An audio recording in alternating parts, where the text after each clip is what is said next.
Welcome back to our channel Fight for Your Dreams. So let's fight with me. I am Amandeep.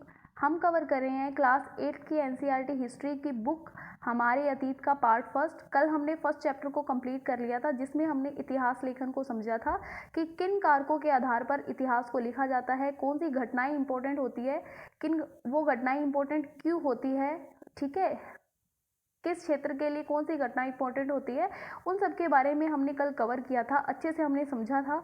I hope आपको वो पीछे वाला video समझ आया होगा। अगर आप चैनल पर नए हैं तो पीछे वाले वीडियोस को कवर कर ले और चैनल को सब्सक्राइब कर ले।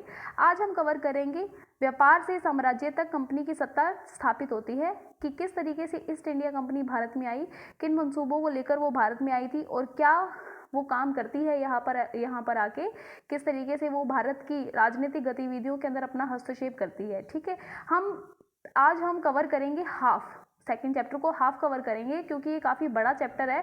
अगर हम पूरा कंप्लीट कवर करेंगे एक ही दिन में, एक ही वीडियो में, तो ये काफ़ी मुश्किल सा हो जाएगा, समझने में मुश्किल होगी। ठीक है, रिकॉर्ड करने में कोई मुश्किल नहीं है, समझने में मुश्किल हो जाएगी, काफ़ी कन्फ्यूज़न हो जाएगी। तो इसीलिए हम थोड़ा स्लो लर्न करेंगे, ठीक है, और आराम से समझेंगे ताकि हमें समझ आ जाए। समझ आना ज़रूरी है, ठीक है। अगर टाइम लग जाता है तो कोई दिक्कत नहीं है, अगर समझ ही नहीं आएगा तो कोई फ़ायदे वाली बात नहीं है। स्टार्ट करते हैं। ठीक है, व्यापार से साम्राज्य तक कंपनी की सत्ता स्थापित होती है। तो हमें पता है कि हम जब मध्यकालीन भारत का इतिहास पढ़ते हैं तो जो हमारे शासक होते हैं औरंगजेब, उनकी मृत्यु के बाद में जो भारतीय जो राजनीतिक जो गतिविधियां होती है वो किस तरीके से चलती है। ठीक है, तो समझते हैं हम।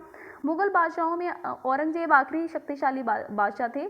औरंगजेब थे वो अंतिम शक्तिशाली बादशाह थे। ठीक है, उन्होंने वर्तमान भारत के एक बहुत बड़े हिस्से पर नियंत्रण स्थापित कर रखा था। आज के भारत के बहुत बड़े हिस्से पर हमारे मुगल बादशाह जो औरंगजेब थे उनका काफ़ी नियंत्रण था। 1707 में उनकी मृत्यु हो जाती है।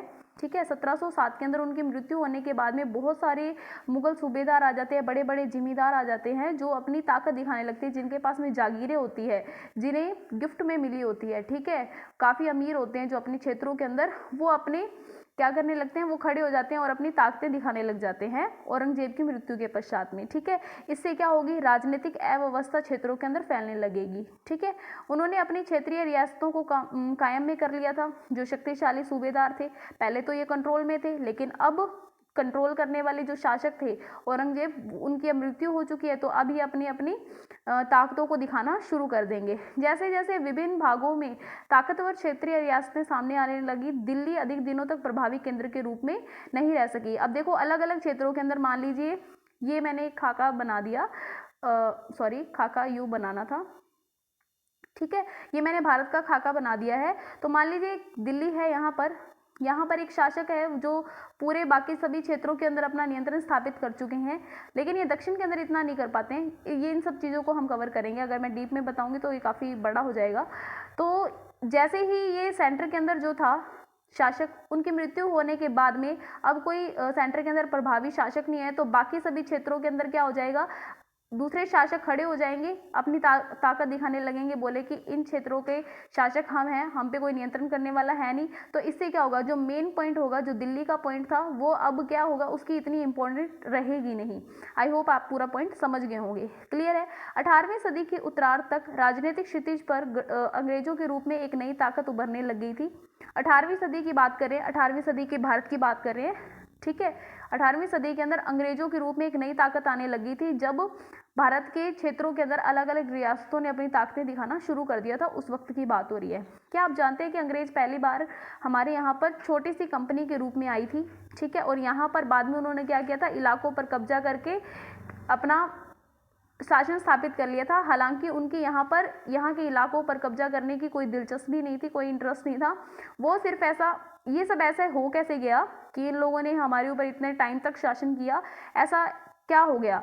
ठीक है, एक दिन में इतने बड़े विशाल साम्राज्य के स्वामी बन गए, क्या उनको एक ही दिन में इतना बड़ा साम्राज्य मिल गया। इस अध्याय में हम यही सब पढ़ेंगे। ठीक है, तो एक बार मैं इसको रिपीट कर देती हूँ कि जब मुगल बादशाह जो थे औरंगजेब, उनकी मृत्यु होने के बाद में भारत के विभिन्न क्षेत्रों के अंदर जो बड़े बड़े जिम्मेदार थे और जो बड़े बड़े जो मुगल सूबेदार थे, उन्होंने अपनी ताकतों को दिखाना शुरू कर दिया था, जिससे क्या हो गया था, दिल्ली का जो क्षेत्र था, नियंत्रण का जो क्षेत्र था, वो अब प्रभावी रहा नहीं था, जिससे क्या हो गया था, पूरे देश के अंदर राजनीतिक अव्यवस्था फैल चुकी थी। ठीक है, कोई कंट्रोल करने वाला था नहीं, जिससे क्या हो गया, राजनीतिक अव्यवस्था फैल गई। अब दूसरे देशों से लोग यहाँ पर आने लगे थे व्यापार करने के लिए, तो यहाँ पर राजनीतिक अव्यवस्था का फायदा उठाकर उन लोगों ने यहाँ पर शासन करना शुरू कर दिया। तो ये सब कैसे हो गया, तो उसको हम डिटेल में कवर करेंगे। ठीक है, क्लियर है। पूर्व में ईस्ट इंडिया कंपनी का आना, ठीक है, पूर्व में ईस्ट इंडिया का कंपनी का आना, तो ये हम देख रहे हैं यहाँ पर ब्रिटिश आइलैंड दिख रहा है हमें। ये लोग समुद्री रास्ते से भारत में आए थे। ठीक है, ब्रिटिश की बात हम कर रहे हैं। सन 1600 में ईस्ट इंडिया कंपनी ने इंग्लैंड की महारानी एलिजाबेथ प्रथम से चार्टर अर्थात इजाजतनामा हासिल कर लिया था, जिससे कंपनी को पूर्व से व्यापार करने का एकाधिकार मिल गया था। कहने का मतलब क्या है कि 1600 ईस्वी के अंदर जब रोमन साम्राज्य के ऊपर तुर्कों का नियंत्रण हो गया था, उन तुर्कों ने यहाँ से ब्रिटिश के व्यापारियों को रास्ता देने से मना कर दिया था पूर्व के अंदर आने से। तो इन लोगों ने नए मार्ग की खोज की। ठीक है, नए मार्ग की खोज की और इन लोगों ने, ब्रिटिश के व्यापारियों ने अपनी महारानी से कहा, ब्रिटेन की महारानी से कहा कि महारानी, हमारे कॉम्पिटिटर तो वैसे ही यहाँ पर पहले ही बहुत है, जब हम इधर जा रहे हैं, पूरब की ओर जा रहे हैं, तो आप ब्रिटिश से किसी और को आने मत देना। हम सिर्फ अपने पूरब के इलाके में जाकर व्यापार करना चाहते हैं। हमारे ही देश के कॉम्पिटिटर अगर साथ में आ जाएंगे, हमारे साथ में और कंपनी आ जाएंगी एक ही देश की, तो हम कैसे व्यापार कर पाएंगे। मान लीजिए, अगर आपको नहीं पॉइंट समझ आया, मान लीजिए भारत की एक कंपनी है। ठीक है, यहाँ पर भारत के अंदर बहुत ज़्यादा टफ कंपटीशन चल रहा है। ठीक है, भारत के अंदर बहुत ज़्यादा टफ कंपटीशन चल रहा है व्यापार का। तो एक व्यापारी कंपनी उठ के अपने प्रधानमंत्री जी से कहती है कि मैं बाहर जाकर, विदेश में जाकर क्या करना चाहता हूँ, अपना व्यापार फैलाना चाहता हूँ, व्यापार करना चाहता हूँ। उस वक्त की बात है। ठीक है, व्यापार करना चाहता हूँ, आप मुझे एकाधिकार दे दीजिए कि इस देश के अंदर, मान लीजिए स्कॉटलैंड के अंदर गए हैं व्यापार करने की, स्कॉटलैंड के अंदर मेरी कंपनी के अलावा कोई और कंपनी, भारत की कोई और कंपनी आकर व्यापार नहीं करेगी। अगर भारत की कंपनी स्कॉटलैंड में आ जाएगी तो हमारा कॉम्पिटिशन तो वैसे ही रहेगा, हम तो वैसे ही भारत से बाहर जा रहे हैं, किस लिए जा रहे हैं, कॉम्पिटिशन से बचने के लिए। तो आई होप ये पूरा पॉइंट समझ आएगा। उसी तरीके से इन लोगों ने किया था, ईस्ट इंडिया कंपनी ने एकाधिकार प्राप्त कर लिया था अपनी महारानी से। ठीक है, इस इजाजतनामे का मतलब ये था कि इंग्लैंड का कोई और व्यापारिक कंपनी इस इलाके में ईस्ट इंडिया कंपनी से होड़ नहीं कर सकती, कि यानी कि ईस्ट इंडिया कंपनी के अलावा कोई और इंग्लैंड की कंपनी उस क्षेत्र के अंदर आकर व्यापार नहीं कर सकती थी। इस चार्टर के सहारे कंपनी समुद्र पार जाकर नए इलाकों को खंगाल सकती थी, नई वहाँ से सस्ती कीमतों पर चीज़ें खरीदकर यूरोप में ऊंची कीमतों पर बेच सकती थी।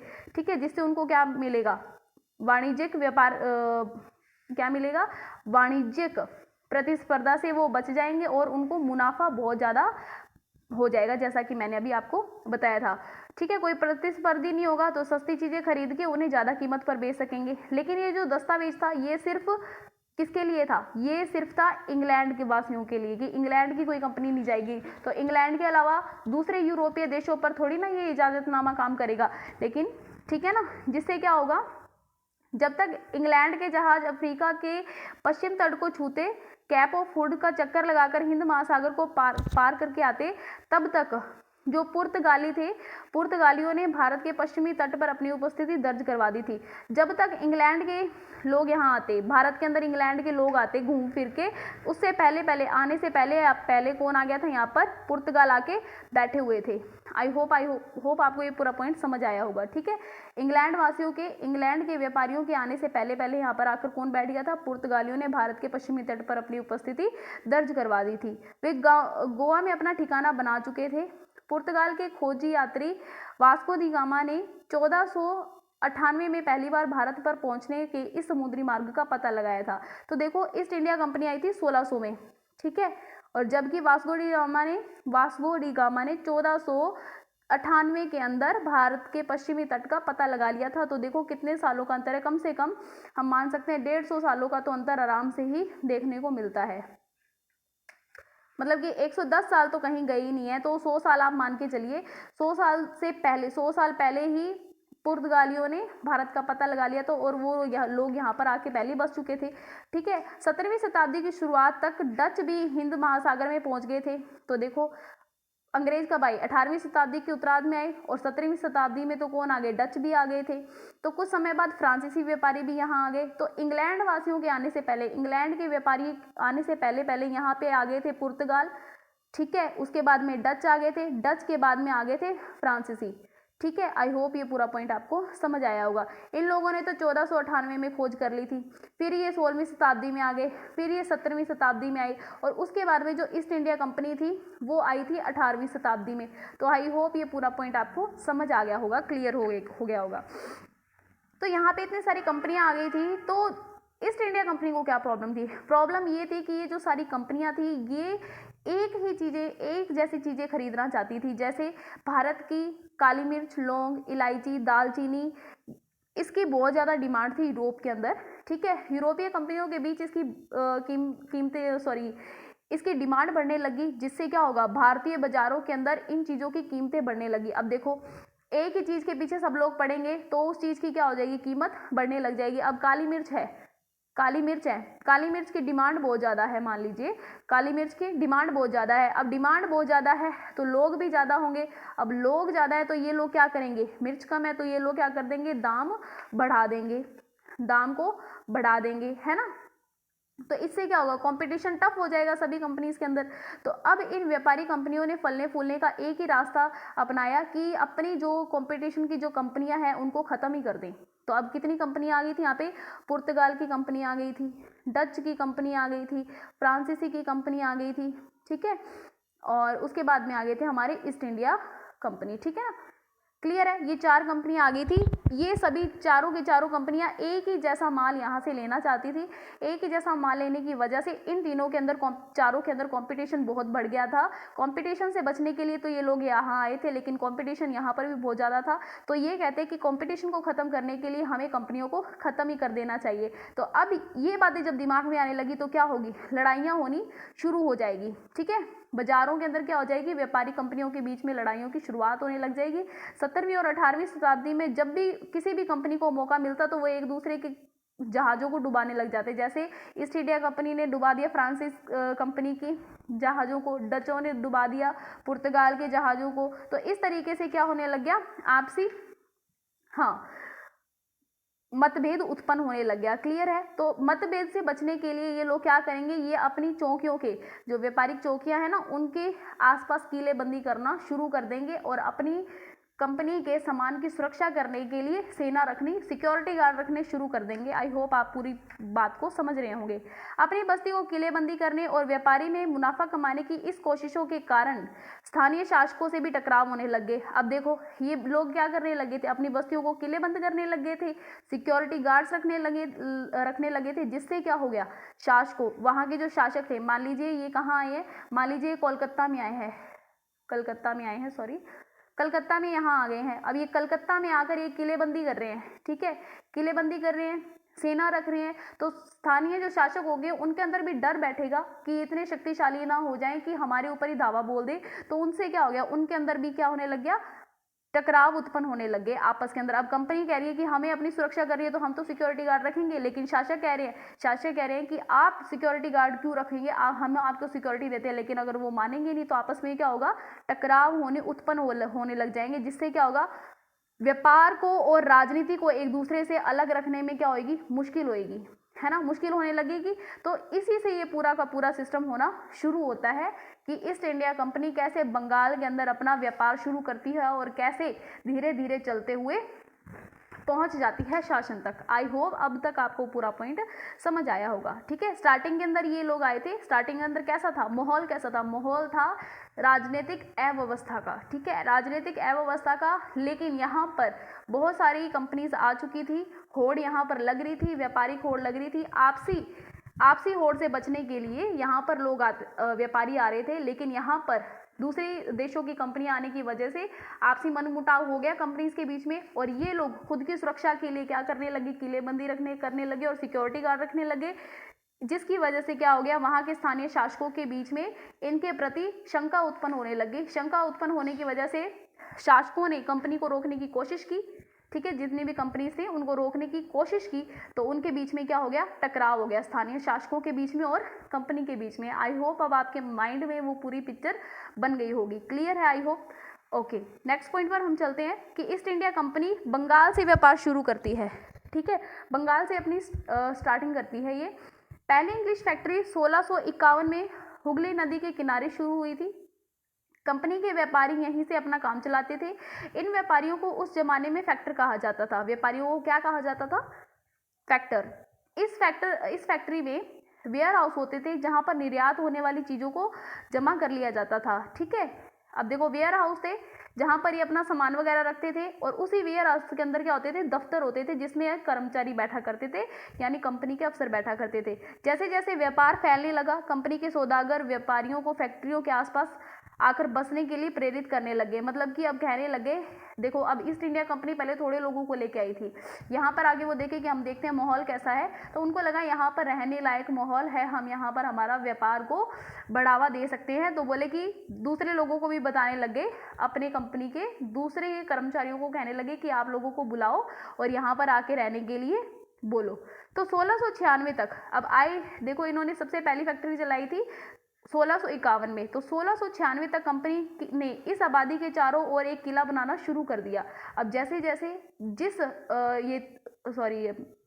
ये जो फैक्ट्री होती थी, वेयर हाउस जो होता था वहां पर अब बहुत ज़्यादा लोग रहने लग गए, तो यहाँ पर क्या होगी, आबादी काफ़ी ज़्यादा हो जाएगी। तो आबादी के चारों ओर क्या बनाने लगे थे, अपनी सेफ्टी के लिए किला बनाना शुरू कर दिया इन लोगों ने। 2 साल बाद उन्होंने मुगल अफसरों को रिश्वत देकर 3-4 गाँव की जमींदारी भी इन्होंने खरीद ली थी। ठीक है, यानी कि इन 3-4 गाँव के अंदर क्या करेंगे, हमने ज़मीन खरीद ली है, यहाँ पर हम किलेबंदी करेंगे। ठीक है, तो जिस गाँव की इन्होंने जमींदारी ली थी वो गाँव था कालीकत्ता, बाद में ये कलकत्ता बन गया और आज इसे हम कोलकाता कहते हैं। ठीक है, कंपनी ने मुगल सम्राट औरंगजेब को इस बात के लिए भी तैयार कर लिया कि कंपनी को बिना शुल्क चुकाए व्यापार करने का फरमान जारी कर दे। तो कंपनी ने क्या किया कि मुगल सम्राट जो औरंगजेब थे उनसे रिक्वेस्ट की कि हम अपना व्यापार का मुनाफा यहाँ पर कमाना चाहते हैं, लेकिन अगर आप हम पे टैक्स लगाओगे तो हम मुनाफा नहीं कमा पाएंगे, तो आप कृपा करके हमारा शुल्क माफ कर दें। तो फरमान जारी करवा दिया कि कंपनी से अब कोई भी शुल्क नहीं लेगा। ठीक है, समझ आ गया अब आपको। कंपनी ज़्यादा से ज़्यादा रियासतें हासिल करना चाहती थी, पहले से मौजूद अधिकारियों का ज़्यादा से ज़्यादा फायदा उठाने लगी थी। तो अब देखो जो अधिकारी बैठे थे वहां पर, उनका ज़्यादा से ज़्यादा फायदा उठाने लगी थी कंपनी। उदाहरण के लिए औरंगजेब के जो फरमान थे वो केवल कंपनी को शुल्क मुक्त व्यापार करने का अधिकार दिया था। जो हमारा इन्होंने औरंगजेब ने जो इनको शुल्क माफ करवाया था, शुल्क चुकाने का जो व्यापार मुक्त किया था इनको, वो बोला था कि कंपनी अगर अपना सामान बेच रही है तो कंपनी से कोई शुल्क नहीं लेगा, लेकिन कोई पर्सनली कंपनी का आदमी खुद ही सामान लेकर खुद ही बेच रहा है पर्सनली, तो उससे तो टैक्स लिया जाएगा। तो क्या हो गया, यहाँ के जो कंपनी के जो अधिकारी थे उन्होंने भी क्या करनी है, वो निजी तौर पर अपना पर्सनली अपना जो प्राइवेट काम चलाने लग गए थे। ठीक है, काम चलाने लग गए थे, तो जिससे क्या हो गया, राजस्व वसूली, जो टैक्स की वसूली थी उसके अंदर कमी आने लगी। तो जिससे क्या होगा, स्थानीय जो शासक होंगे उनके अंदर क्या होगा, मन मुटाव होने लग जाएगा। अब देखो सेंटर के अंदर औरंगजेब बैठे थे, औरंगजेब को तो इन्होंने बोला कि भाई आप हमें शुल्क मुक्त कर दीजिए, लेकिन जब ये स्टेट के अंदर अब जब आएंगे, ठीक है, स्टेट के अंदर जब जैसे ये बंगाल के अंदर आ गए, तो बंगाल के अंदर आके जब ये टैक्स नहीं देंगे, चलो ठीक है, कंपनी का तो हमारे हेड ने बोला है कि आप टैक्स नहीं लोगे, लेकिन ये जो प्राइवेट काम चला रहे हैं उससे तो हम टैक्स ले ही सकते हैं, तो वो भी टैक्स नहीं देंगे तो कैसे का काम चलेगा। तो मन मुटाव होना शुरू हो गया। क्लियर है, ओके, आई होप समझ आया होगा आपको। व्यापार से युद्धों तक 18वीं सदी की शुरुआत में कंपनी और बंगाल के नवाबों का टकराव काफ़ी बढ़ गया था। तो बंगाल के नवाबों का टकराव किस लिए बढ़ गया था, क्योंकि कंपनी तो शुल्क देना बंद कर ही दिया था, लेकिन कंपनी के जो अफसर थे उन्होंने भी निजी व्यापार करके शुल्क देना बंद कर दिया था। और तो और कंपनी ने अपना क्या कर दिया था, यहाँ पर आके किलेबंदी शुरू कर दी थी और सेना रखनी शुरू कर दी थी, जिससे क्या हो गया था, बंगाल के नवाब को ऐतराज हो गया था। बंगाल के नवाब के मना करने के बावजूद भी कंपनी मान नहीं रही थी, तो दोनों के अंदर क्या हो गया, टकराव होने लग गया था। औरंगजेब की मृत्यु के बाद बंगाल के नवाब अपनी ताकत दिखाने लग गए थे। उस समय दूसरी ताकतों की स्थिति भी काफी मजबूत थी। ठीक है, मुर्शिद कुली खान के बाद में अली वर्दी खान और उसके बाद सिराजुद्दौला बंगाल के क्या बने थे, नवाब बन गए थे। ये जो सभी शासक थे, जैसे कि मुर्शिद कुली हो गए, अली वर्दी खान हो गए और सिराजुद्दौला हो गए, ये सब शक्तिशाली शासक थे। ठीक है, इन्होंने कंपनी को रियायतें देने से मना कर दिया था कि हम आपको यहाँ पर रियायतें नहीं देंगे। ठीक है, व्यापार का अधिकार देने के बदले कंपनी से नजराने मांगे कि आपको व्यापार करना है तो आप हमें नजराना देंगे। ठीक है, नजराना क्या होता है आपको पता होगा, मैंने इसको कवर करवाया था, प्राचीन भारत का इतिहास हमने जब कवर किया था। ठीक है, आप मुझे इसका आंसर कमेंट बॉक्स में देंगे। ठीक है, नजराने के रूप में। ठीक है, नजराना क्या होता है? नजराना टैक्स से अलग होता है। ठीक है, उन्हें क्या बोला कि आपको सिक्के डालने का कोई अधिकार नहीं होगा, कि आपके अपने कोई सिक्के नहीं होंगे, किलेबंदी आपको रोकनी होगी। कंपनी पर धोखाधड़ी का आरोप लगाने लग गए थे नवाब जो थे। ठीक है, जिसकी वजह से बंगाल सरकार का ठीक है, वो कह रहे थे कि कंपनी की वजह से क्या हो रहा है, बंगाल का जो टैक्स है, टैक्स वसूली कम होती जा रही है, नवाबों की ताकतें कमजोर पड़ रही है। कंपनी टैक्स चुकाना नहीं चाहती थी। ठीक है, उनके अफसरों के अपमान, जो कंपनी के अफसर थे, उन्होंने इंसल्टिंग वे से चिट्ठियाँ लिखनी शुरू कर दी थी नवाबों के लिए, और नवाबों को और उनके अधिकारियों को अपमानित करना शुरू कर दिया था। तो नवाब को ये बात क्यों बर्दाश्त होगी? कंपनी क्या कहती थी? कंपनी कहती थी कि जो स्थानीय अधिकारी होते हैं, हमें सेंटर से जब ऑर्डर मिला है कि आप शुल्क मत दो, लेकिन ये जो स्थानीय अधिकारी हैं, इनकी बेतुकी मांगों की वजह से हमारा व्यापार जो है वो चौपट हो रहा है। व्यापार तभी फल फूल सकता है जब सरकार शुल्क हटा लेगी। कंपनी को इस बात का भी यकीन था कि अपना व्यापार फैलाने के लिए उसको अपनी आबादी बढ़ानी पड़ेगी। ठीक है, मतलब कि जितने ज़्यादा यहाँ पर अफसर होंगे तभी तो हमारी काम चल पाएगा बड़े क्षेत्रों के अंदर, अलग अलग क्षेत्रों के अंदर जा जाके। ठीक है, गांव खरीदने पड़ेंगे और किलों का पुनः निर्माण करना पड़ेगा। ये टकराव क्या हो रहा था? दिनों दिन बढ़ रहा था। नवाब कह रहे थे कि आप किलेबंदी मत करो, नजराना दो हमें, ठीक है, सिक्के मत ढालो, लेकिन कंपनी कह रही थी कि हम तो ये सब करेंगे, हमारा व्यापार कैसे चलेगा, हमें तो आबादी बढ़ानी है, आबादी बढ़ानी है तो हमें अपनी सेफ्टी के लिए सेना भी रखनी पड़ेगी। तो इन दोनों की वजह, दोनों के अंदर आपसी मनमुटाव की वजह से क्या होने लग गया, प्लासी के युद्ध की पूरी पृष्ठभूमि तैयार हो चुकी थी। तो समझते हैं प्लासी का युद्ध 1756 में अली वर्दी खान की मृत्यु के पश्चात सिराजुद्दौला का बंगाल का नवाब, सिराजुद्दौला जो थे वो बंगाल के नवाब बन गए थे। सिराजुद्दौला की ताकत से कंपनी को काफ़ी डर लगता था। सिराजुद्दौला की जगह कंपनी ऐसी कठपुतली नवाब को चाहती थी जो व्यापारिक रियायतें और अन्य सुविधाएं आसानी से देने में आनाकानी ना करें। मतलब कि वो कहते थे कि हम जो चाहते हैं, हम टैक्स नहीं देना चाहते, हम चाहते हैं किलेबंदी करें, हम चाहते हैं कि हम ज़मीनें खरीदें, हम चाहते हैं कि हम सेना रखें, हम चाहते हैं कि हम सिक्के ढालें, इन सब से हमें कोई नवाब रोके ना। वो चाहते थे कि हमें ऐसा नवाब चाहिए। ठीक है ना। तो कंपनी ने सोचा कि सिराजुद्दौला के जो प्रतिद्वंदी है, जो सिराजुद्दौला से सीट लेना चाहते हैं, उसकी कुर्सी लेना चाहते हैं, ठीक है, शासन लेना चाहता है, तो उनमें से किसी को नवाब बना देते हैं। जो अगर हम जिसे नवाब बना देंगे तो वो हमारी बात मानेगा। तो कंपनी को कामयाबी मिली नहीं। तो इस बात का पता चल गया सिराजुद्दौला को कि ये हमारे प्रतिद्वंदियों को हमारे खिलाफ भड़का रहे हैं। ठीक है ना, हमें हमारा शासन हमसे छीनना चाहते हैं। तो सिराजुद्दौला ने हुक्म दिया कि कंपनी उनके राज्य के राजनीतिक मामलों में टांग अड़ाना बंद कर दे, किलेबंदी रोक ले और क्या चुकाए, टैक्स चुकाए। तो अब ना तो कंपनी पीछे हट रही है और ना ही शासक पीछे हट रहे हैं। तो क्या हो गया, जो सिराजुद्दौला थे उन्होंने 30,000 सिपाहियों के साथ में नवाब ने कासिम बाजार पर क्या कर दिया, इंग्लिश फैक्ट्री स्थित थी कासिम बाजार में, उस पर हमला बोल दिया। अब परेशान हो गए थे नवाब, बोल रहे ये एक तो इंसल्ट कर रहे हैं, ऊपर से हमारी बात नहीं मान रहे हैं। अगर बात नहीं मान रहे हैं तो अब इनको बताना तो पड़ेगा कि हम में भी दम है। तो इन्होंने क्या किया, जाके 30,000 सिपाही ले गए और जाकर इंग्लिश फैक्ट्री पर धावा बोल दिया। नवाब ने क्या किया कि कंपनी के अधिकारी जो थे, अफसर जो थे, उनको गिरफ्तार कर लिया, गोदाम पर ताला डाल दिया, अंग्रेजों के अधिकार छीन लिए, अंग्रेजों के जहाज़ों को घेर लिया। ठीक है, उसके बाद में नवाब कंपनी के कलकत्ता में स्थित जो किले हैं उसको क्या कहते थे, किले पर कब्जा करने के लिए कलकत्ता की तरफ चल पड़े। कलकत्ता के हाथ से निकल जाने की खबर सुनने पर मद्रास में तैनात कंपनी के अफसरों में से जो रॉबर्ट क्लाइव थे, उन्होंने बोला कि अब नवाब को बताना पड़ेगा, सामना हमें करना पड़ेगा। तो रॉबर्ट क्लाइव के नेतृत्व में क्या हो गई, सेना रवाना हो गई। ठीक है, इस सेना को नौसेना बेड़े की मदद मिल गई थी। ठीक है, इसके बाद में क्या हो गया, नवाब के साथ में लंबे समय तक सौदेबाजी चलती रही। आखिरकार में क्या किया, सौदेबाजी से काम नहीं चला तो 1757 में रॉबर्ट क्लाइव ने क्या किया, प्लासी के मैदान में सिराजुद्दौला के खिलाफ कंपनी की सेना का नेतृत्व कर दिया। नवाब सिराजुद्दौला की हार हो गई थी इसके अंदर, जो प्लासी के युद्ध में अंग्रेजों की जीत हुई थी, जिसके अंदर उन्होंने अपनी कूटनीतिक चाल चलते हुए मीर जाफर को अपनी तरफ मिला लिया था। मीर जाफर जो था वो सिराजुद्दौला के सेनापति थे। सिराजुद्दौला के सेनापति मीर जाफर को अपनी तरफ मिला लिया। ये कहा कि सिराजुद्दौला अगर मारे जाते हैं तो हम आपको गद्दी पे बिठा देंगे, ठीक है ना। तो आई होप आपको ये पूरा समझ आ गया। तो सिराजुद्दौला को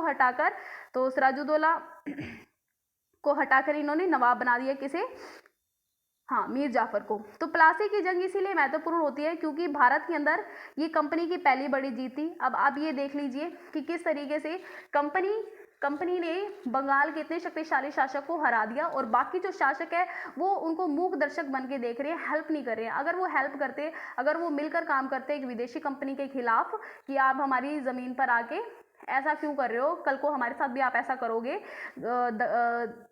ठीक है ना, मतलब धोखाधड़ी करोगे तो कैसे काम चलेगा। अगर वो मिलकर ये काम करते तो बिल्कुल भी ऐसा नहीं हो पाता कि प्लासी के युद्ध के अंदर विजय होती। हालांकि बाद में अंदर बक्सर की लड़ाई के अंदर भी ऐसा ही होता है कि मिलकर थोड़ा काम करते हैं, लेकिन फिर भी कंपनी ने अपना पूरा जोर लगा दिया होता है। अगर ये पहले ही ऐसा करते, इनकी प्रैक्टिस ना होती, जैसे फ्रांस के साथ में इनकी लड़ाई होती थी, ठीक है, फ्रांसीस कंपनियों के साथ में आपसी लड़ाई लड़ते रहते थे, पुर्तगालियों के साथ में लड़ाई, इनकी प्रैक्टिस हो गई भारत की भूमि पर। जब विदेशी दो कंपनियां भारत की भूमि पर लड़ रही है, अगर किसी क्षेत्र की भूमि पर लड़ रही है तो वहाँ के स्थानीय शासकों का ये कर्तव्य बनता है, उनका ये रूल बनता है कि उनको रोके जाके, लेकिन ऐसा हुआ नहीं। तो उसका रिजल्ट क्या निकला, प्लासी की जंग में सिराजुद्दौला को मार दिया गया और मीर जाफर को शासक बना दिया गया, नवाब बना दिया गया। कंपनी अभी भी शासन की जिम्मेदारी संभालने के लिए तैयार नहीं थी। उनका मूल उद्देश्य क्या था, व्यापार को फैलाएं। अगर ये काम स्थानीय शासकों की मदद से बिना लड़ाई लड़े हो जाता तो वो किसी भी प्रकार के स्थान को या राज्य को अपने कब्जे में नहीं लेती। कंपनी को जल्दी पता चलने लग गया कि ये रास्ता आसान नहीं है। कठपुतली नवाब भी हमेशा कंपनी के इशारों पे नहीं चलते थे, क्योंकि उनको भी अपनी प्रजा पर नज़र रखनी होती थी, ठीक है, प्रजा की नज़र अपने शासक पर होती थी, उनको भी सम्मान लेना होता था, तो इन सब का दिखावा करना पड़ता था। तो नवाब हमेशा कंपनी की बात नहीं मानेंगे, तो फिर कंपनी क्या करेगी। जब मीर जाफर ने, जो सिराजुद्दौला की सीट पे बैठे थे, जब मीर जाफर ने कंपनी का विरोध किया तो कंपनी ने उसे हटाकर मीर कासिम को नवाब बना दिया, ठीक है। तो फिर उसके बाद में मीर कासिम भी परेशान करने लग गया। मीर कासिम ने परेशान किया तो बक्सर की लड़ाई में उसे हारना पड़ गया, उसे बंगाल से बाहर कर दिया गया। मीर जाफर को दोबारा से नवाब बना दिया गया। अब नवाब को हर महीने क्या करना पड़ता था, 5 लाख रुपए कंपनी को देने पड़ते थे। नवाब को कंपनी को पैसे देने पड़ते थे, क्योंकि अब हार गए थे, सौदा आ गया था कि अब आपको अपनी सीट पे बैठना है, गद्दी पे बैठना है, तो आप एक काम करो, आप हमें हर्जाना दे दिया करो, ठीक है, क्योंकि अब सीट पे हम बैठेंगे नहीं, गद्दी पे हम बैठना नहीं चाहते, तो आप अब हारे हो तो हार का तो भुगतान करना ही पड़ेगा, तो आप ऐसे करो, महीने के 5 लाख रुपए आप हमें दे दिया करो। उस वक्त 5 लाख की बात कर रही हूँ जिस वक्त पूरी अनाज की बोरी 1 रुपए में आ जाती थी, है ना। कंपनी अपने सैनिक खर्चों के निपटाने, व्यापारिक जरूरतों को पूरा करने, अन्य खर्चों को पूरा करने के लिए और पैसा चाहती थी।